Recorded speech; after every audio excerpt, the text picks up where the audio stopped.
اس video میں انبیاء اور رسول کی تاریخ بتائی اور دکھائی جائے گی۔ یہ منظرنامہ زمین پر پہلے انسان اور نبی حضرت آدم علیہ السلام سے لے کر حضور نبی اکرم و افضل و آخر الزماں صلی اللہ تعالی علیہ وآلہ وسلم کی ولادت پاک تک کا مختصر زمانی سفر ہے۔ حضرت آدم علیہ السلام پہلے انسان اور نبی اور سب انسانوں کے باپ ہیں، اور ان کی زوجہ محترمہ حضرت حوا رضی اللہ عنہا ہے، جو کہ تمام انسانوں کی ماں اور روئے زمین پر پہلی خاتون ہے۔ حضرت آدم علیہ السلام اور حضرت حوا رضی اللہ عنہا کی زمین پر آمد سے متعلق کوئی متفقہ رائے موجود نہیں، لیکن بعض تاریخ دانوں کے مطابق یہ واقعہ 90 صدیوں پہلے کا ہے۔ اسی طرح آپ دونوں کے مقام نزول کا بھی علم نہیں ہے۔ حابیل اور قابیل حضرت آدم علیہ السلام کے بیٹے تھے۔ قابیل نے کسی تنازع پر اپنے بھائی حابیل کو قتل کر دیا۔ اس واقعے کو قرآن پاک میں بھی بیان کیا گیا ہے۔ یہ تاریخ انسانی کا پہلا قتل ہے، اور علماء کرام کے مطابق قیامت تک ہونے والے ہر قتل کے گناہ کا ایک حصہ قابیل کو ملتا رہے گا، جیسا کہ ہر برائی کا ایک حصہ اس شخص کو ملتا ہے جس نے اس برائی کا آغاز کیا ہو۔ حضرت ادریس علیہ السلام کی آمد۔ مورخین کے مطابق حضرت آدم علیہ السلام اور حضرت ادریس علیہ السلام کے درمیان 380 سال کا فصل ہے۔ حضرت ادریس علیہ السلام قلم کا استعمال کرنے والے پہلے انسان تھے، شاید اسی لیے ان کا نام ادریس ہے، جس کے معنی ہے درس دینے والا۔ حضرت نوح علیہ السلام پہلے رسول ہیں۔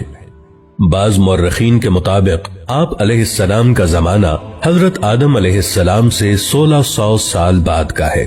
قرآن کریم کے مطابق اللہ تعالیٰ نے آپ کو 950 برس کی عمر عطا کی۔ اللہ تعالیٰ نے آپ کو انسانوں کی اصلاح کے لیے مبعوث فرمایا، لیکن ایک طویل عرصہ دعوت و تبلیغ کے باوجود لوگوں نے آپ علیہ السلام کی تکذیب کی، جس کے نتیجے میں اللہ تعالیٰ نے اس قوم پر پانی کا عذاب بھیجا۔ غالباً یہ پہلا عذاب ہے جو زمین پر اللہ پاک کی طرف سے بھیجا گیا، جس سے اس وقت تک کے سارے انسان مارے گئے، سوائے ان کے جو آپ علیہ السلام پر ایمان لا چکے تھے اور آپ علیہ السلام کے ساتھ اس کشتی میں سوار تھے جو آپ نے اللہ تعالیٰ کے حکم اور مدد سے تیار کی تھی، لیکن یہ چند ہی لوگ تھے۔ اس واقعے کے بعد نسل انسانی حضرت نوح علیہ السلام کے 3 بیٹوں سے آگے چلی، اسی لیے آپ علیہ السلام کو آدم ثانی بھی کہا جاتا ہے۔ آپ علیہ السلام کے بیٹوں کے نام سام، حام اور یافس تھے۔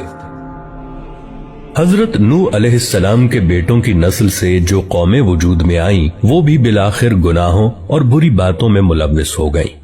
ان میں سے ایک قوم کی طرف اللہ تعالیٰ نے حضرت ہود علیہ السلام کو بھیجا، جس کا ذکر قرآن پاک میں موجود ہے، لیکن پھر وہی ہوا۔ اس قوم نے سرکشی کی اور آپ علیہ السلام کی مخالفت کی، جس کی وجہ سے ان کو بھی اللہ تعالیٰ کی طرف سے عذاب نے آ لیا۔ حضرت ہود علیہ السلام کے ساتھ جو لوگ بچے، ان سے قوم سمود وجود میں آئی، لیکن رفتہ رفتہ وہ بھی گمراہ ہو گئے، تو اللہ تعالیٰ نے حضرت صالح علیہ السلام کو ان کی طرف نبی بنا کر بھیجا، لیکن اپنے سے پہلوں کی طرح انہوں نے بھی اپنے نبی کا انکار کیا اور مطالبہ کیا کہ اگر آپ اللہ کے نبی ہیں تو کوئی معجزہ دکھائیں۔ آپ علیہ السلام نے اللہ سے دعا کی، جس سے ان کی آنکھوں کے سامنے پہاڑ کی چٹان سے ایک اونٹنی برآمد ہوئی، لیکن انہوں نے اس معجزے کو دیکھ کر ایمان لانے کی بجائے اس واقعے کو جادو کہہ کر رد کر دیا اور اپنی غلطی پر بضد رہے، تو ان کو بھی عذاب نے آ لیا اور نیست و نابود کر دیے گئے۔ اس دور کو قبل از ابراہیم علیہ السلام کہتے ہیں۔ اس دور کی مستند تاریخ موجود نہیں ہے۔ حضرت ابراہیم علیہ السلام تقریباً 2200 قبل مسیح عراق میں پیدا ہوئے۔ آپ علیہ السلام کو انبیاء کا باپ کہا جاتا ہے کہ آپ علیہ السلام کی نسل سے ہی بعد کے تمام انبیاء کا ظہور ہوا۔ آپ کی قوم بت پرست تھی اور ان کے سردار کا نام نمرود تھا۔ وہ آپ علیہ السلام کی توحید کی دعوت و تبلیغ کی وجہ سے آپ علیہ السلام کا سخت مخالف تھا۔ اسی دشمنی کے سبب اس نے آپ کو آگ میں ڈالنے کا حکم دیا۔ جب آپ علیہ السلام کو آگ میں ڈالا گیا تو وہ اللہ کے حکم سے ٹھنڈی ہو گئی اور آپ علیہ السلام کو کوئی نقصان نہیں پہنچا۔ یہ واقعہ قرآن پاک میں موجود ہے۔ آپ علیہ السلام کی 2 بیویاں تھیں، ان سے 2 بیٹے پیدا ہوئے اور وہ دونوں نبی تھے۔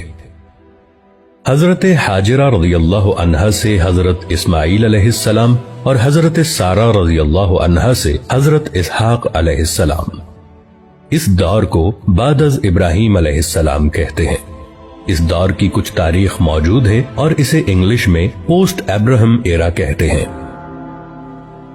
حضرت ابراہیم علیہ السلام کے بھتیجے حضرت لوط علیہ السلام کو اللہ تعالیٰ نے ایک قوم کی طرف بھیجا جو کہ فحش کاموں میں مبتلا تھی۔ آپ علیہ السلام نے بہت چاہا کہ وہ لوگ غلط اور غلیظ کاموں سے باز آ جائیں، لیکن انہوں نے آپ علیہ السلام کی بات نہیں مانی اور وہ بھی ماضی کی قوموں کی طرح اللہ تعالیٰ کے غیظ و غضب کا شکار ہو گئے۔ حضرت اسحاق علیہ السلام اللہ کے نبی تھے، لیکن ان کے متعلق مزید تفاصیل نہیں پائی جاتی، سوائے اس بات کے کہ یہ حضرت یعقوب علیہ السلام کے والد تھے۔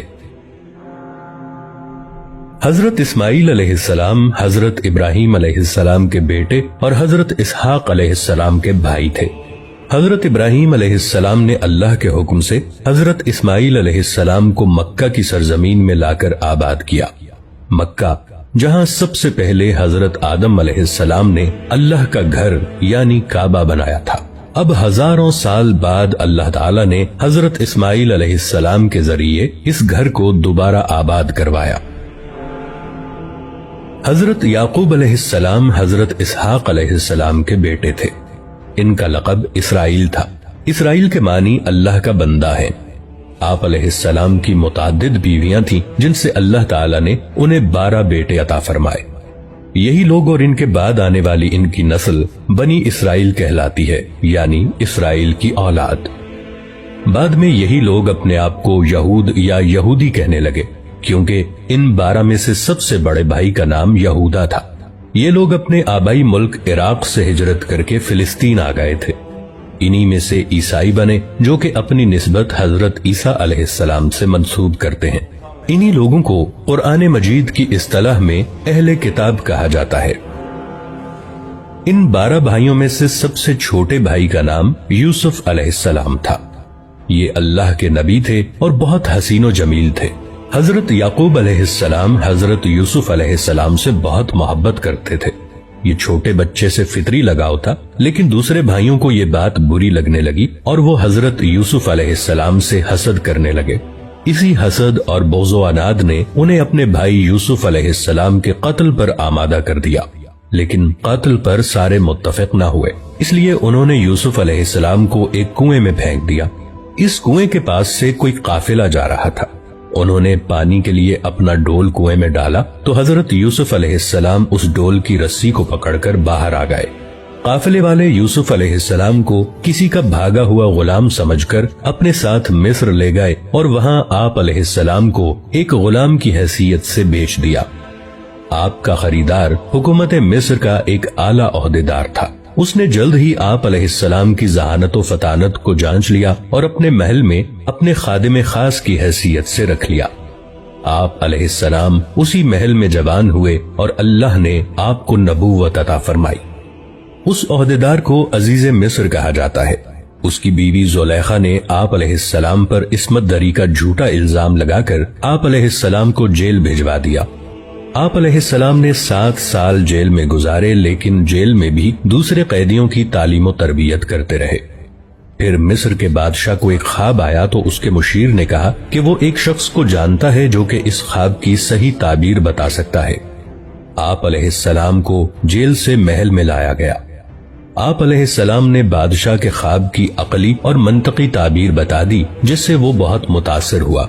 اس بادشاہ نے آپ علیہ السلام کو اپنا مشیر خاص مقرر کر لیا اور بادشاہ نے آپ علیہ السلام کی تمام داستان سنی اور آپ علیہ السلام کو کہا کہ آپ اپنے سارے خاندان کو فلسطین سے مصر لے آئیں اور یہاں سب امن و سکون سے رہیں۔ آپ علیہ السلام نے اپنے سارے کنبے بشمول والد صاحب حضرت یعقوب علیہ السلام کو اپنے پاس مصر بلوا لیا۔ آپ علیہ السلام کے بھائی اپنے کیے پر بہت نادم ہوئے اور توبہ کی۔ اس طرح بنی اسرائیل فلسطین سے مصر پہنچ گئے۔ قرآن کریم کی سورہ یوسف میں اس واقعے